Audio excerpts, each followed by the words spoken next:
Hello YouTube, this is Ben Yessel. How's it going? This video is kind of going to be a little bit of a combination of a private instruction or private, basically what's happening in my studio a little bit, just some general trends, mixed with, I don't know, maybe a few other thoughts that I've had recently. It's kind of a hodgepodge of things, but just bear with me. Anyway, so most of the videos, of course, I've done up till now have been pretty level-headed.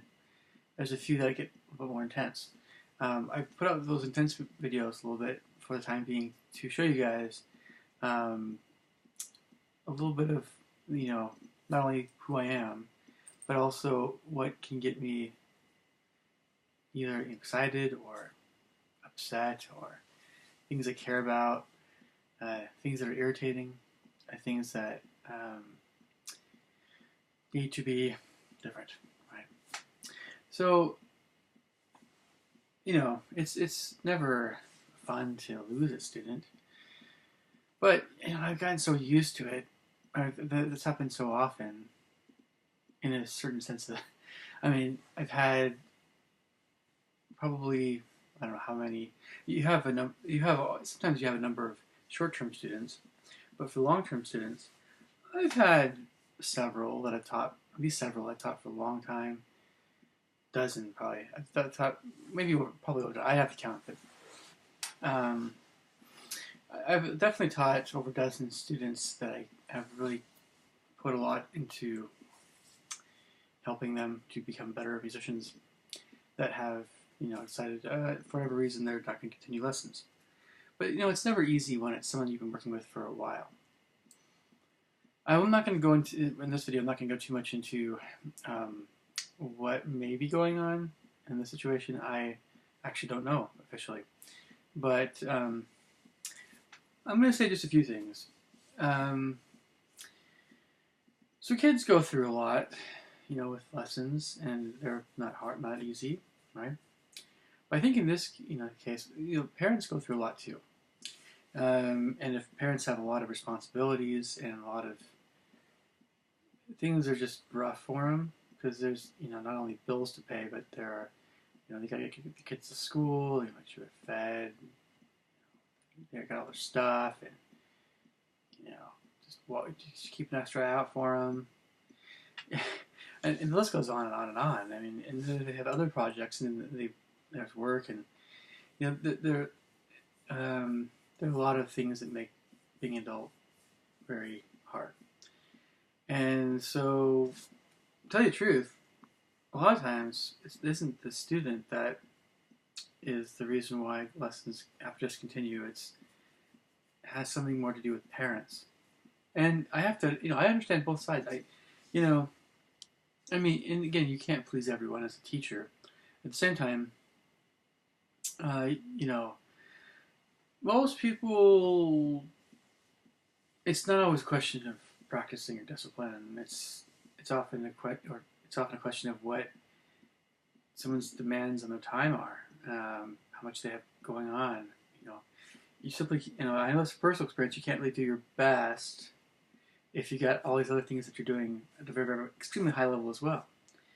In my life, I have, things involving church stuff and socializing, which I need to be doing a lot more of still. Then I also do music composition. I'm also doing horn performance. I'm also doing, piano playing, and I'm teaching piano, and I'm teaching French horn, and teaching music composition, and then I'm also, here and there, there's other little things that just come up here and there that, I do. I try to have some hobbies. I try to, I'm playing a few video games, and I need to keep reading, and I try to keep, on top of current events, and there's other things as well. Like martial arts are one of these days. I get back into it, and so there's all these things. So I understand that when someone just gets overloaded, not just with their own, responsibilities and activities, it could be something emotional. Something in someone's life that it's just so hard to go through that they have to take a break on lessons. Here's the thing, though. I want to mention this: is a lot of times, music instructors, can be very inflexible, especially if they have year-long contracts, or even, I don't know if it's half. Some instructors do shorter contracts, but it's when you're locked into a contract like that. Yeah, it's just one of the number one frustrations of many parents. If someone's going through some severe depression, they just, in my end, without going into much ado, I just didn't have the time or the energy to cancel a martial arts thing I was doing. I have to work that out. It's frustrating because I spend a lot of money on this for nothing. But there's something else that helped out in for the time being, during most of the time, so to kind of pay for that. So it all kind of equaled out in a way. I mean, anyway, so I know exactly what I mean. Pretty much, I understand what a lot of parents have to go through because music lessons they're not quite as simple as, like, it's not something. It'd be fun if it was kind of like even like an art class. Art's therapeutic, actually, in my opinion. The art class for little kids, probably not too expensive. You get to paint. The worst thing you have to deal with is, cleaning up the kid after they're done, painting, and something like that is a little bit more therapeutic and it's a little bit less involved.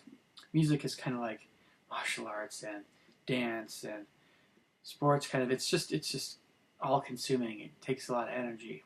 It takes a lot of time. It takes a lot of discipline, a lot of focus. There's just a lot of skill involved. It's certainly skill with art. It's just that art, I think, is really it's relaxing. Music is not always as relaxing. Maybe composition sometimes, depending on what's actually going on there. But anyway, so I also thought, in addition to all these things, I thought I'd let you guys know what's happening in general with my students. Of course, I won't name any names. It's just, not that cool to do. But I will say, kind of how things are going. See how some of this applies to your few music teachers, how this applies to top ending through students. So, I have a student who probably can be a little bit more focused. A lot of boys have a lot of things that they want to do aside from practicing, like video games, right? Fantasy video games, sometimes other games, and just it's a boy thing. It's sometimes girls like to do it, but it really is majority of folks that have tough time balancing time. Times it's more boys have tough time with it. So I definitely have more than one student. It's probably several. I'm thinking about one. Well, some parents are a little stricter than others, but at least one, two, three.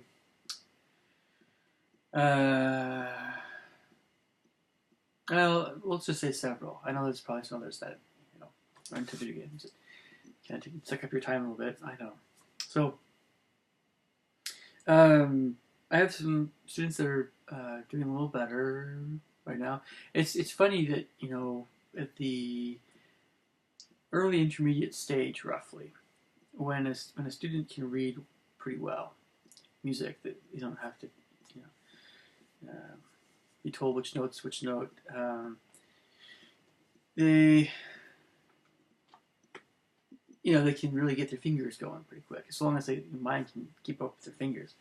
But it's a great thing to work on technique and exercises and etudes and things with those students, just so long as it doesn't become something too tedious.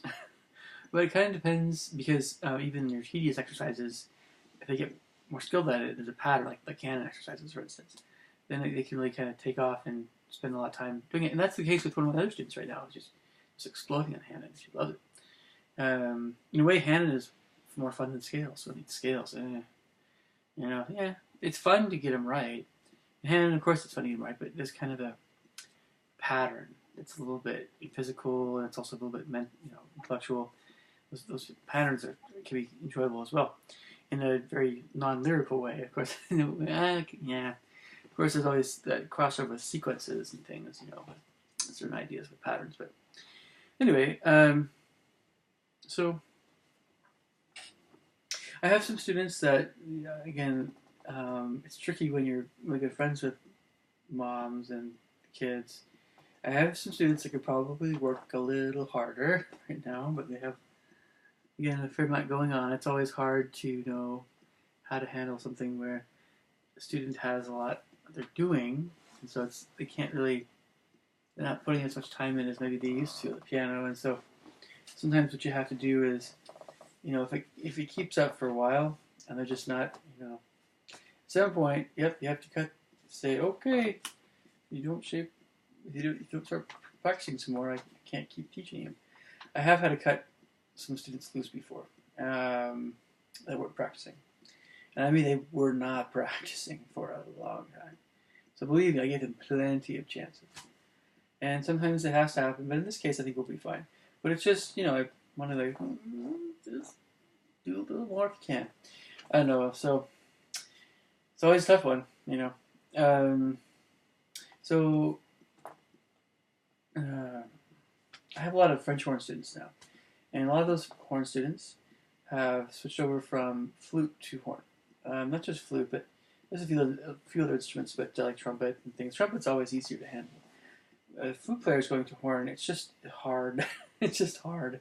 So if you guys have any ideas, how flute to horn, I'd love to hear them. There's definitely a lot of embouchure development that has to happen, and it's just a different kind of, just from a cardio kind of thing, diaphragm, breathing, lungs. It's a little bit different beast, but it's definitely a lot. Embouchure needs to develop. So, and flute players are used to playing very fast and sort of thing. You have to kind of, everything is 10 times as hard on the horn to hit pitch as well, in a sense. But it's just harder. Accuracy is much, much, much, much harder on the horn.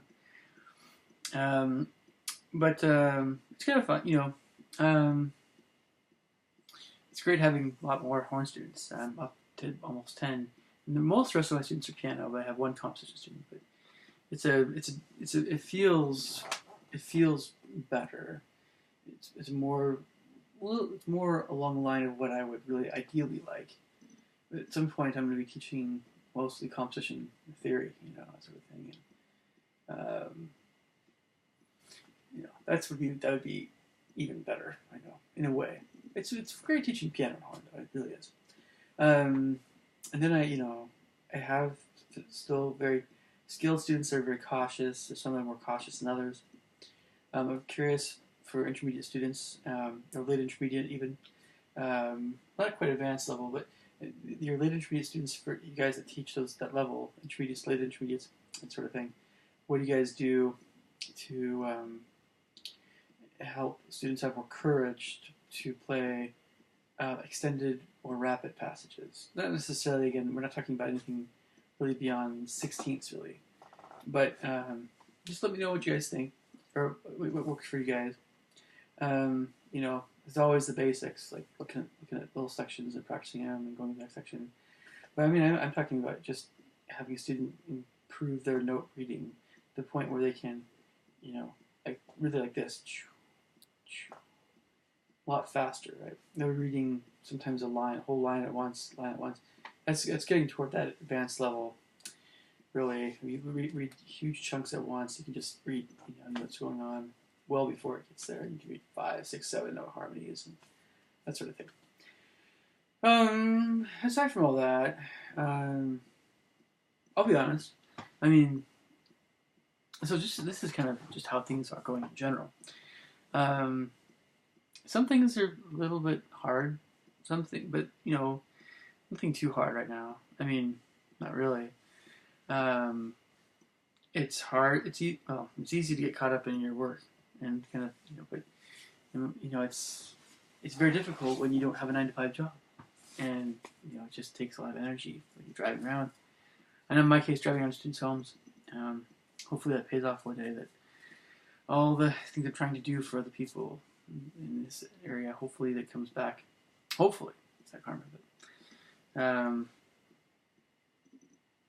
yeah, a lot of beginners, a lot of little guys, a lot of sensitive kids I'm teaching still. We got some teens. I like to be able to keep teaching older teens and Yeah, you're more advanced folks, of course. But, teaching kids helps you to, sometimes in a way, I mean, if you teach something long enough, you come to understand it far better than you, in a way. I don't know, it's kind of like, it's just a different kind of understanding. To explain something extremely clearly, try to explain a concept to a kid very clearly. Sometimes it takes a greater degree of awareness or understanding of what certain concepts really are. You're trying to explain how to trill or like a mordant or an ornamentation.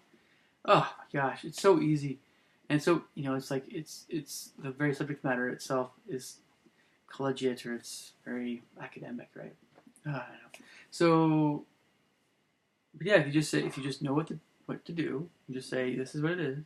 When you see this little symbol, or whatever the pattern is, a turn or a mordant or whatever. You just tell them, but then of course, it requires that you know what it is first. Some Baroque ornamentations, you really have to double check them, right? I mean, because that's just a whole, I don't know. Anyway, like I say, you can get kind of into the deep area there. Um, so anyway, that's about it for this video. I might put up some more videos. I don't know about by tonight, but not tonight, then soon. But a few other things maybe before I finish. There's a lot more to come. I'm hoping I can get a TEDx talk presentation. On that end, I really don't like to feel like any snobbery on the other end. But I'm pretty sure that they're just looking for someone who can be a good speaker and can make some very good points, be very clear about what they're saying. So hopefully that might happen. Hopefully, I could still get a rejection letter. Who knows what happens. But you can't let it ruin your day. You have to keep going, keep trying. You So anyway, I'll catch you guys later. Take care. Bye.